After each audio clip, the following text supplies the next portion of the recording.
Hello friends, welcome to my YouTube channel Maa Vaishno Devi education academy.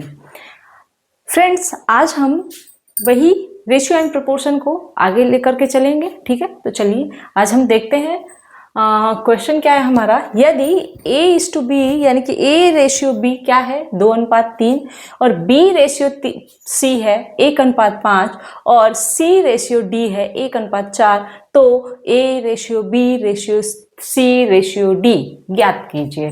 ठीक है, तो चलिए हम लोग निकाल लेते हैं। कैसे निकालेंगे? A:B = 2:3, B:C 1:5 एंड C:D क्या है 1:4। A, B, C, D निकालेंगे हम लोग, है ना। तो देखिए A के लिए तो आप और A और D के लिए तो ये डायरेक्ट मल्टीप्लाई हो जाता है। ठीक है, सीधे सीधे A का क्या आ जाएगा 2 और ये 2 1 जा 2 और फिर 1, तो यानी कि क्या आ गया 2 ही आ गया। ठीक है, अभी हम बीच वाले छोड़ते हैं। और D के लिए 3 5 जा कितना हो गया 15 और 15 4 जा 60। अब आप पहले अगर देखिए, अगर आप एग्जाम दे रहे हो, सपोज आप इस टाइम पे एग्जाम हॉल में हो और आपको इस टाइप का क्वेश्चन आ जाए, तो एक तो पहली बात तो ये कि बहुत ही हलवा सा क्वेश्चन हो गया। अब आप इसे करोगे कैसे? तो आपने देखा कि पहले हम A का निकाल लेते हैं और पहले आप ऑप्शंस एनालाइज किया करो। देखो A D A D A D, A तो सब में सेम है बट D डिफरेंस है, सारे में D डिफरेंट है ना। तो आप क्या करोगे, आपको पता है ना कि D कैसे निकलेगा। फटाक से आप गए इन सबके पीछे वाले से मल्टीप्लाई कर लिया। कितना आया देखिए 3 5 15 और 15 चौको 60 आ गया। और 60 आपका सिर्फ एक ही ऑप्शन में, और ये ऑप्शन आपका करेक्ट हो जाएगा। बात यहां तक समझ आई? अब चलिए अब बात मुद्दे की कर लेते हैं कि आखिर जब निकालना हो तब कैसे करेंगे। मान लीजिए ये दोनों ऑप्शंस आपके सेम हो, अब क्या करोगे आप? मेन खिचड़ी तो पकेगी C और D में ही, B और C में। तो देखिए हमने A और D तो निकालना आ गया कि डायरेक्ट मल्टीप्लाई कर लेंगे। अब आते हैं C पे। तो देखिए C पे ऐसे करके ऐसे इनको मल्टीप्लाई कर लीजिए, तो क्या आएगा 3 1 जा 3 और 3 1 जा 3, कितना आ गया 3। अब आ जाओ B के लिए, B हो गया ना। अब C के लिए, तो C के लिए इसको और इसको ऐसे मल्टीप्लाई कर लीजिए।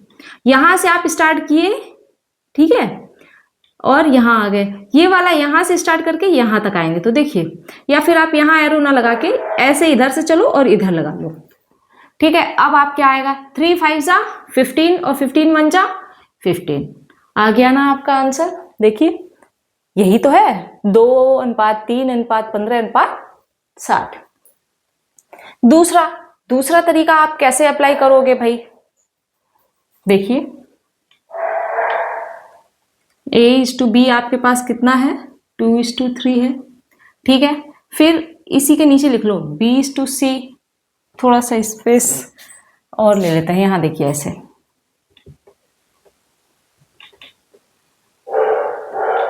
ऐसे ही तो करते हैं हम लोग। देखिए AB कितना है 2:3 और BC 1:5 और CD 1:4। अब आप बताओ, अगर हम देखेंगे सामने तो ऐसे A आ रहा है, फिर इधर B आएगा और इधर C आएगा और इधर D आएगा ना। अब आएगा कैसे? ये जो ब्लैंक वाली जगह है, अगर ये ब्लैंक स्पेस फिल हो जाए तो हम अपने सही आंसर पे पहुंच सकते हैं। बात समझ रहे हो? तो ब्लैंक स्पेस जो ये खाली जगह है, इसको आप कैसे फिल करोगे? बताओ आप इस खाली जगह को आप कैसे फिल करोगे? इस पे जरा विचार करो, बताइए कैसे होगा। तो देखिए ये हम लोग क्या करते हैं ना, इसका जो कोफिशिएंट कह लो या इसके जो पास वाला नंबर होता है, बस उसको हम लोग ध्यान में रखते हैं। ठीक है, सपोज यहां पर 2 और 3 और यहां पर क्या है 1 और 5 है, तो 2 और 3 के सबसे पास में क्या है 1 ही तो है ना, तो 1 रख देंगे। ऐसे केसेस में आप क्या करेंगे कि 1 रखेंगे। ठीक है, तो आप यहां भी 1 रख दो, ठीक है। अब देखो यहां पर भी 1 के पास में ये भी 1 ही है, तो यहां भी 1 कर दो। इतनी बात सॉल्व हुई। अब आ जाओ ऊपर। ऊपर में यहां देखो इसके पास में क्या है, यही 3 ही तो रहेगा। 3 यहां भी कर दो और यहां भी कर दो। यहां पर पास में क्या है, तो 5 है। अब आ जाओ गुणा कर दो सीधे सीधे। देखो आपने 2 से गुणा करा तो कितना आया, 2 ही आएगा। 2 एकम 2, 2 एकम 2। अब 3 पे आओ, 3 एकम 3, 3 एकम 3। अब आ जाओ 3 पचे 15 एकम 15। फिर देखो 3 पचे 15 चौको 60। बस आप फंसोगे कहां, तो यहां पर ये इसमें कौन सा पास वाली वैल्यू है उसको लेने में। तो आपको ज्यादा सोच विचार नहीं करना है। देखो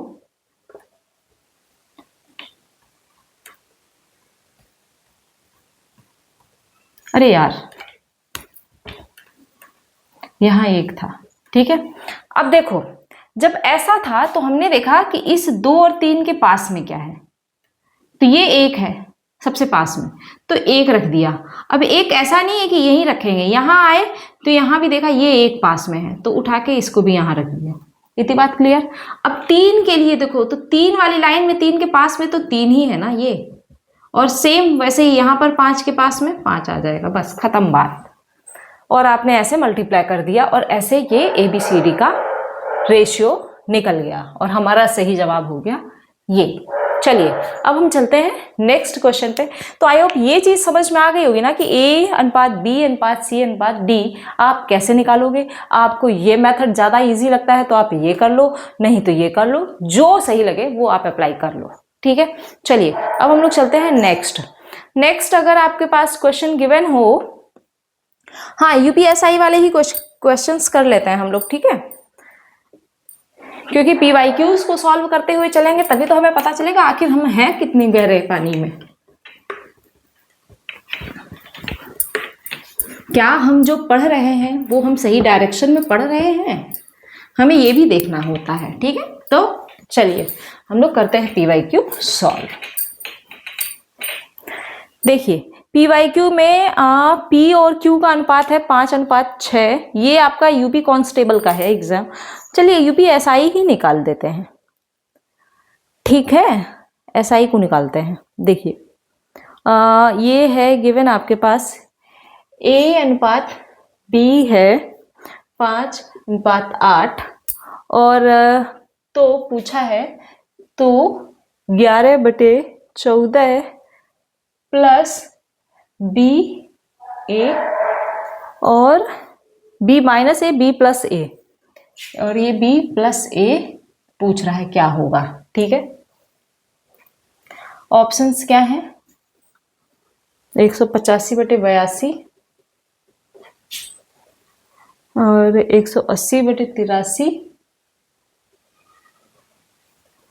और है 182/183 और यहाँ पर है 182/185। ये आपका UPSI का क्वेश्चन है, ठीक है।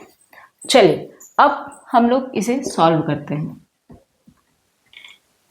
UPSI लिखा है, हाँ। अब देखिए आपके पास A कितना है 5 और B यहाँ पे 8, इतना आपको गिवन है। अब आप क्या करोगे, सॉल्व कर दो direct, plus B minus A।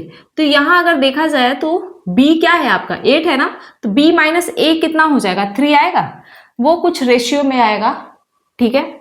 अब देखिए B प्लस A तो 8 5 13 हुआ ना, एलसीएम ले लो कितना आएगा 14 और 13 मल्टीप्लाई बताओ कितना आएगा,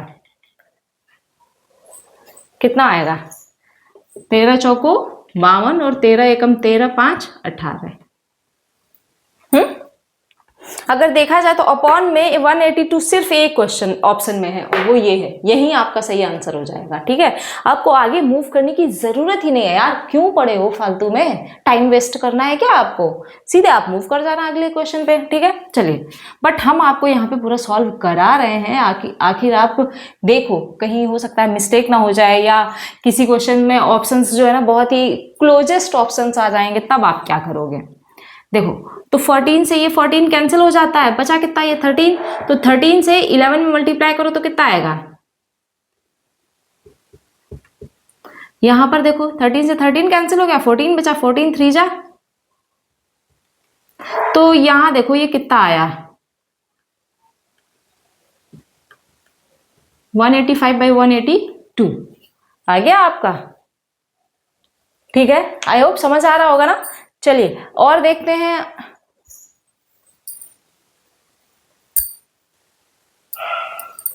तो देखिए अब अपना नेक्स्ट क्वेश्चन क्या है, यदि a/b यानी कि a/b बराबर c/d बराबर e/f बराबर 2/3 है तो 2a² minus 3c² plus 4e² upon पूरे का अपॉन में 2b² minus 3d² plus 4f² का मान ज्ञात कीजिए। ठीक है, कैसे ज्ञात करेंगे देखिए, तो ये आपका 2a² है। अब यहां पर आप देखो a हो, c हो और e हो, तो आपको क्या रखना है 2, और b d f की जगह पे आपको क्या रखना है 3।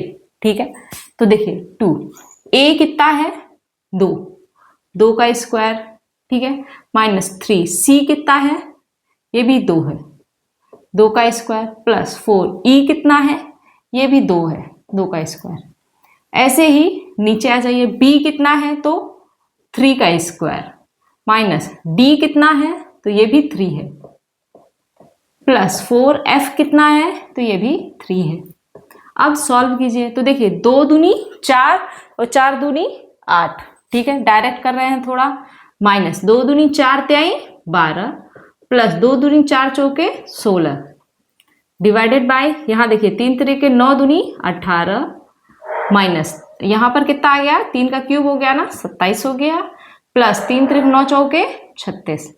अब आप देखो यहां पर कैसे सॉल्व करोगे, प्लस प्लस वाले जोड़ दीजिए और माइनस वाला घटा दीजिए उससे, तो 8 और 16 8 कितना हो गया 24, 24 में से 12 आप घटा दीजिए, कितना आ गया आपका 12। बटे में आइए, अब देखो 36 ये है और ये है 18। ठीक है, कितना आएगा, यहां से पहले इसी को घटा दो, तो 16 में 7 गई 9, 9 बचा ना। अब वो 9 इस 18 में जोड़ दो, 27 आया। अब देखो 3 चौके 12 और 3 नवा 27, अनुपात कितना आया 4:9, और ये आपका ऑप्शन हो गया ए सही जवाब। ठीक है, एसआई का क्वेश्चन है भाई, ध्यान से पढ़ो, है ना। आगे देखो अगला क्वेश्चन क्या है, यदि y/z बराबर 1/3 तो y की घात 3 प्लस z की घात 3 भागित y की घात 3 माइनस z का घात 3, यानी कि इसको आपको इसका रेशियो निकालना है। रेशियो से पहले आपको y और z का क्यूब निकाल दो, तो डायरेक्ट निकालो, y का क्यूब 1 ही है और z का क्यूब क्या होगा, 3 का क्यूब कितना होगा 27। तो देखिए 1 + 27 डिवाइडेड बाई, तो भाई वहां ना लगाओ, ये ले नीचे लगा दो, तो 1 - 27 होगा ना। बताओ ऊपर अगर आपने ऐड कर दिया तो कितना आ गया 28, और नीचे कितना आया, एक घट जाएगा 26। अब डिवाइड करो तो 2 से करो 14 हो गया, और 2 एकम 2 2 6, यानी कि माइनस का 14 और अपॉन में 13 कितना आया ये, और ये हो गया आपका सही जवाब। बताइए कितना टाइम लगता है इन क्वेश्चंस को सॉल्व करने में, कुछ खास नहीं है ना। तो अभी तो आपने सिर्फ और सिर्फ एकदम बेसिक देखा है। ठीक है, अभी हमने आपको सिर्फ 2-3 ही रेशियो निकालने बताए। ठीक है, और उन्हीं पे बिहाफ पे ये क्वेश्चंस है, कुछ और क्वेश्चंस आगे देखेंगे। ठीक है ना, आज के लिए इतना ही रखते हैं, मिलते हैं नेक्स्ट लेक्चर में। Thank you.